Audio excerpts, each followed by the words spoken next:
Hi guys, my name is Eka. Today is another magic product review and we're taking a look at a series of items for which there will be no demo performance specifically, and you'll understand why. The first item was sent to me by Rory Adams. This is the Only Ideas book and I have 3 of them here. And if you remember, I've done an Only Ideas book review, which I'll link in the description below. But what he sent as a follow-up, and this is printed on recycled paper, it seems, printed and manufactured in the UK. So it's really nice, and it's just a nice notebook for you to be able to record your ideas. And so you have the trick name, and then the description, and then you have here a page where you can add some visuals, and at the end he does remind you the categories of magic so you can start getting inspired. I thought this was really cool. I have 3 of them. Now Rory has also released another item, and I don't want to mention it here because I actually don't want a lot of people to know about this, and I've paid in Canadian dollars probably $500 for it. It's in pre-sale now, and that pre-order time ends in 2 days. The link is there. I don't want you guys to tell me, well, why you didn't tell us and then you missed out on an item like this. So I'm telling you, there is a link of that secret item by Rory. Next Sunday is going to be special. At 3 p.m. Eastern Time, we're going to do a live stream here on YouTube. So that's next Sunday, live stream, 3 p.m. Eastern Time. So I hope a lot of you will join and ask me questions. We'll jam. I have so many news to share. I've been working on a lot of my own projects. The Knockout Magic of Caleb Wiles is either available in a set of 2 DVDs or download for $40 US. And that's produced by Vanishing Inc. It is available through any Murphy's Magic dealer, but I'm specifically going to link you to the Vanishing Inc. product page for all the information. And if you go there, you'll see that this item has received a lot of 5 stars from magicians. What do I think? In fact, I've met Caleb during one of the lectures in Montreal, and this is where I learned Reswindled, and it's an effect that I had posted on YouTube before, and I loved that variation, and it was when I was really into card magic. My style didn't mesh well with this project, but let me tell you a little bit about my conversation with Caleb, because I did ask him what are the effects that he recommends from this project. If you're looking for a theatrical structure trick, Caleb recommends the Travelers for Jack. And then if you're looking for an everyday, anytime, anywhere effect, that's the Cross-Eyed Triumph. And of course, a Magician Fooler is included here because Caleb does lecture quite a bit for magicians, and that's the Armchair Mind Reading effect. This is a compilation of Caleb's work. Of course, he's very proud of all of these 16 tricks. They're really well produced, really well thought. Now, personally, when going through the project, what stood out the most for me was the Lucky Shuffle effect. It reminded me of Total Coincidence by Juan Tamariz. And Total Coincidence is an effect that I perform professionally when I go on stage and I have a camera brought up, and it's a nice table effect, and that's like 5 to 10 minutes of stage material, given you have a close-up camera. So I'm in love with that effect, and I was so amazed by the method from Juan Tamariz.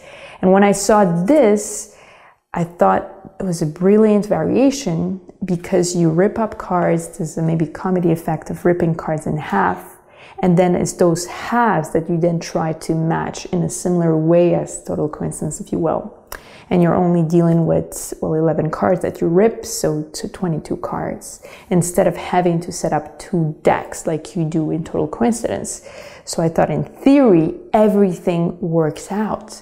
But when I started to perform it, I noticed for layman specifically how difficult it was, one, to rip the cards into halves. So I had to get creative and actually help them rip half the cards, and they ripped half the cards. And then when you were shuffling the little packets, because you're dealing now with half cards, and I'll show you what that looks like. Let's say I take these cards and that's just half the packet. You know, you kind of instruct them to tear it this way. And so you're dealing with this. So let's say you're starting to shuffle this. It's really unstable. And imagine your spectator handling these pieces, and especially if they didn't rip things properly, it's bent like that, and it's just, it gets misplaced. And if one little piece gets misplaced, your whole effect is ruined. And this is a long effect.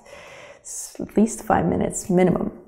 And so I was so excited for this effect, but when I tested it, every single time I tested it, and once at an actual gig where it was an evening and I was showing magic, and it was one of the last effects that I tried, and that's something Caleb says. It's not something he actually includes in his strolling magic, but it's something he would do at the end when someone asks him for a last final trick, because you do need people to be really concentrated, because this is a little bit lengthy. In any case, every single time the spectator would make a mistake and would misplace a piece and it would not work out.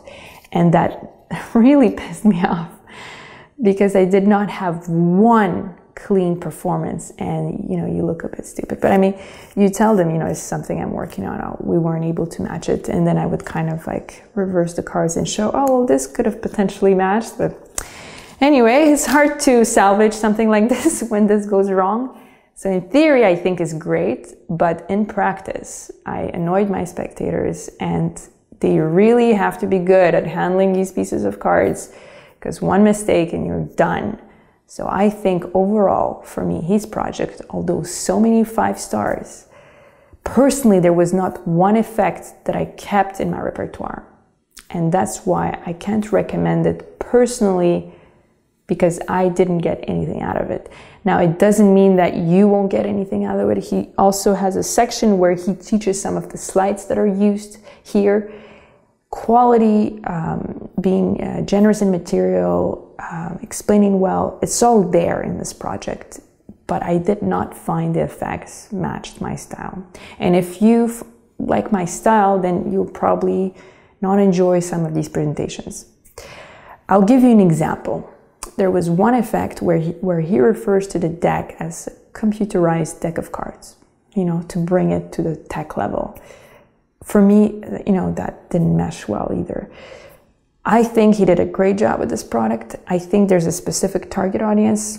I think actually magicians will enjoy it quite a bit more than laymen will. But that's my personal opinion, and I really appreciate Caleb. So yeah, it sucks when I have to end the review by saying, you know, I'm not going to use anything from there, but it is what it is. I think we're ready to move on to Indexpress.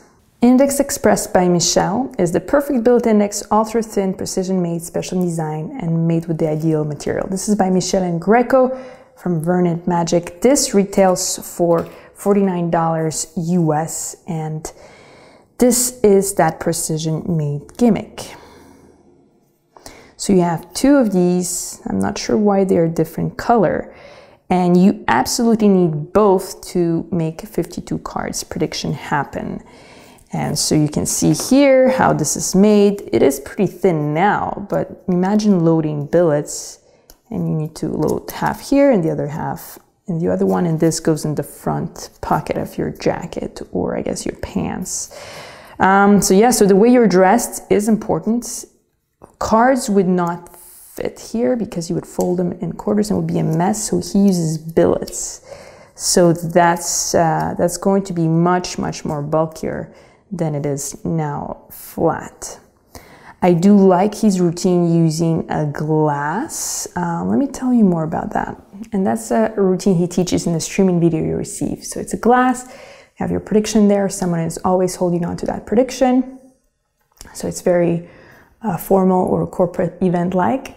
And then he has obviously billets, but for the billets he uses, I think, tea bags, and that's where he writes individually the names of the cards, and that what ends up being predicted at the end when someone names any card. What I felt was a negative thing for me in this effect, one, the price. That is expensive, $49 for any card named effect. It's a little pricey.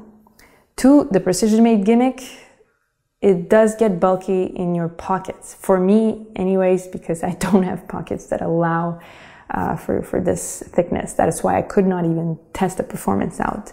And then the final point for me that kind of drives it home is the fact that you are predicting cards, but you're just writing the name of the card. Like, it should be cards being, or card indexes made for this, because you're just writing like the name of the card. I don't know, it's just conceptually doesn't make much sense for me, because if you're asking any card, then you expect a playing card to appear and not a number written somewhere.